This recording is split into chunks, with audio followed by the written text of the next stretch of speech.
bentar lagi ada hari Tarwiyah, bentar lagi ada hari Arafah, kemudian setelahnya hari Nahri, ya, Yaumul Tarwiyah, Yaumul Arafah, wa Yaumun Nahri. 3 ini terpenting ya. Tak ceritakan sedikit tentang kenapa sih adanya hari Tarwiyah itu untuk apa. Hari Tarwiyah ini adalah hari yang yatarawah Ibrahim fi manamihi, yang membuat Nabi Ibrahim itu bingung ketika dimimpii sebelum malam Tarwiyah. Jadi sebelum malam 8, hari Tarwiyah kan 8 Dzulhijjah malamnya, itu Nabi Allah Ibrahim dimimpii apa? Dimimpii perintah Allah Subhanahu wa taala untuk mengeksekusi alias menyembelih anaknya. Padahal wis dak duwe anak 40 tahun, sudah punya anak lagi lucu-lucunya, suruh disembelih. Kira-kira sampean kuat dak imane kayak ngono sampean? Ayo. Kena corona wis bingung ngapain ente orang. Apalagi kayak Nabi Allah Ibrahim. Camkan ini buat pelajaran ini. Ya, kita buat sekarang lihat. Kita kena seperti ini, kita bingungnya luar biasa. Sepi semuanya. Ekonomi hancur. Bagaimana Nabi Allah Ibrahim di waktu itu? Mendapat mimpi disuruh mengorbankan apa? Mengorbankan anaknya, sembelih. Kalau kelas-kelas kita, apalagi saya ndak kuat. Jangankan seperti itu. Sini anak ente punya anak bayi, sini anak ambil. Kita enggak, jangan diambil. Mau tak asuh, tak cukupi semuanya, pempesnya tak cukupi, susunya semuanya. Saya belum punya anak banyak, saya belum punya anak. Sini tak ambil anak ente. Enggak mau orang tuanya pasti. Ini Nabi Ibrahim mendapat ujian seperti itu. Kita yang ujiannya cuma hanya ya, bukan meremehkan, kecil lah daripada ujiannya Nabi Allah Ibrahim alaihissalatu wassalam. Sambil Nabi Allah Ibrahim itu bingung, hal hada mana minallah au minasyaiton. Ya, mimpi seperti itu. Kemudian di hari 8 Dzulhijjah bingunglah Nabi Ibrahim itu, dikatakan nama Tarwiyah, ya tarawah, bingung. Malamnya malam ya tarawah, harinya ya tarawah, bingung. Ini mimpi ini kira-kira dari Allah, apakah kira-kira dari setan, bingung. Ya. Kemudian malam 9 dimimpi lagi.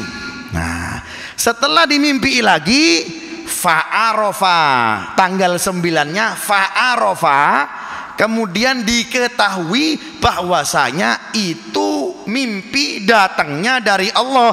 Makanya 9 Dzulhijjah dikatakan hari Arafah. Apa artinya fa'arofa? Diketahui bahwasanya itu mimpinya dari Allah. Datang malaikat Jibril di waktu itu, perintah. Sebelumnya cuma mimpi, inni arafil manami anni atba'uka fandur madataro. Qala ya abadi if'al ma tu'mar satajuri insyaallah minas sabirin. Wahai Abah, apa yang sudah kau dapat mimpi? Lihat tekadnya Nabi Allah Ismail. Ya. Enggak ditawar. Wahai Abah, apa yang sudah engkau lihat dalam mimpimu? Lihat, pertaruhkan kepada saya siap apapun taruhannya, sembelih sudah. Tanggal 9 fa'arofa, mengetahui, makanya dijadikan sebagai 9 Dzulhijjah menjadi hari Arafah. Diketahui bahwasanya hari tersebut adalah hari Arafah. Pas yakin bahwasanya Nabi Allah Ibrahim itu mimpi, juga kedatangan malaikat Jibril, bahwasanya perintah itu datangnya dari Allah Subhanahu wa ta'ala. Ya Allah, betapa sedihnya di waktu itu Nabi Ibrahim, tapi dia itu perintahnya Allah, sudah yakin, sudah ada hikmahnya di balik semua. Tapi lihat keberkahannya, sampai sekarang pun itu pahala kembali kepada Nabi Allah Ibrahim. Setiap ada orang yang korban, sampai detik ini, sampai nanti hari Jumat, itu pahalanya kepada Nabi Allah Ibrahim sampai ke Nabi Ismail. Pahalanya apa? Pahalanya kurban, karena sudah apa? Karena sudah mengorbankan anaknya demi perintah Allah Subhanahu wa taala. Kalau kita sih mikir duwe akeh, celengane akeh, korban kok dhisik lah. Kepentingan anak sekolah loh sih akeh. Ya. Belum beli kuota, sayang nggak bisa update status ini. Ya kan? Nabi Allah Ibrahim seperti itu. Subhanallah, 40 tahun nggak punya anak, akhirnya dapat perintah seperti itu. Ya Allah, kalau kelas-kelas kita, iman kita sudah keluar mungkin dari agama Islam kita ini, ya. Sekarang aja kita sudah bingungnya, ya kan, ekonomi seperti ini, ya Allah, pendapatan saya seperti ini, dipotong gaji saya, ini seperti ini. Kayak nggak punya Allah Subhanahu wa taala ente. Ya Malikal Mulki ya Dzal Jalali wal Ikram, jerit namanya Allah, sebut namanya Allah, minta kepada Allah, bukan pekerjaan ente yang nolong ente, Allah. Sallallahu Nabi Muhammad. Tapi kira-kira pertanyaannya, kita ini jerit kepada Allah taala nih berapa kali ya? Berapa kali ente jerit kepada Allah taala? Malam jerit enggak kepada Allah taala? Laung dekok bengi, tahun dekok ini tidur, tedung sampean. Kata orang Madura tedung, ya kan, malamnya tidur, subuhnya bablas gak sholat subuh, imami takmiri as-salatu khairum minan naum, sing nang sebelah omah, an-naumu khairum minas shalah. Selimutan di si adem-adem iki, waduh rame-rame iki, mik iki, oh ya kan, mik iki penyalur, ya kan. Dulu belum ada mik, Bilal itu naik ke Ka'bah, Allahu Akbar, Allahu Akbar, diperintahkan oleh Nabi Muhammad SAW. Sekarang kita sudah ada mik, nikmati mik ini, kecuali lek mik iki dangdutan, ya kira-kira, ya kan, bising, tapi kalau miknya dibuat sholawatan, zikir kepada Allah, oh rahmat ini 40 rumah sebelah masjid mendapatkan, kiri masjid mendapatkan, kemudian depan masjid dapatkan, belakang juga mendapatkan rahmat dari Allah Subhanahu wa taala. Makanya orang sekarang ini kadang-kadang seperti itu, ya, ini mengganggu toleransi, ini sepertinya, ya kan, terlalu kita nih gimana, dilihat dulu, lek dangdutan iku baru, lek kuplu-kupluan baru. Lah kenapa lek dangdutan dibiarno? Wis tak popo, hajatan ini tontok, lek hajatan ini bagus ya alhamdulillah, lek hajatan tidak bagus ya harus diprotes. Ini bagus, zikir kepada Allah Subhanahu wa taala. Makanya masjid zaman sekarang nih buka, hidupkan syiar Allah, biar ini terangkat semuanya, ini semuanya balak musibah, ini gempa bumi, tsunami segala macam, ya. Tambah yakin kita kepada Allah taala, kita makin menjerit kepada Allah Subhanahu wa taala, tambah yakin kepada Allah taala. Ya, kita jarang mengundangkan diri kita kepada Allah taala. Allah taala mengundang kita terus. Kita jarang mengundangkan diri kita kepada Allah Subhanahu wa taala. Dibangunkan subuh malas, dibangunkan untuk main bola, siap, ayo.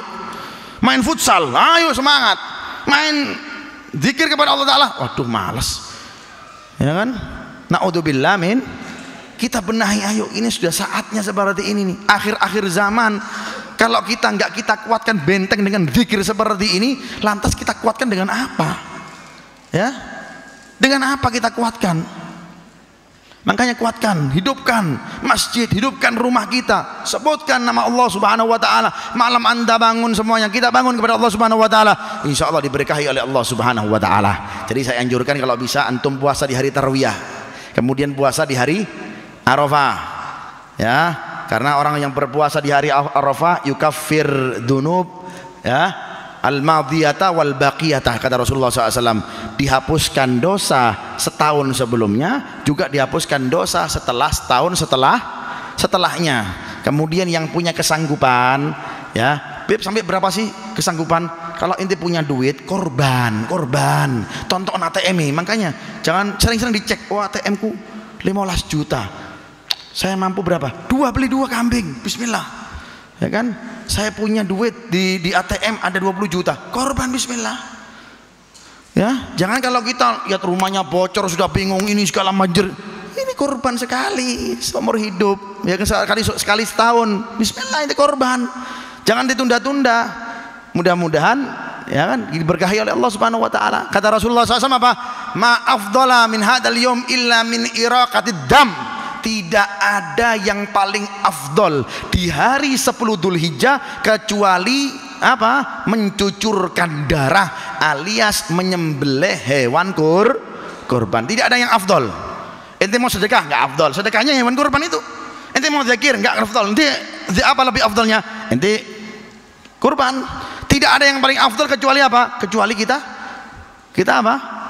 Berkurban. Makanya disunnahkan juga ketika di hari-hari ini kalau melihat hewan kurban itu sampai apa? Kita disuruh takbir, Allahu Akbar, Allahu Akbar, disunnahkan. Karena kenapa? Ini siap untuk dieksekusi. Siap untuk apa? Untuk disembelih. Ya. Mudah-mudahan kita bisa memaknainya. Insyaallah diberikan keberkahan oleh Allah Subhanahu wa taala. Amin amin ya rabbal alamin.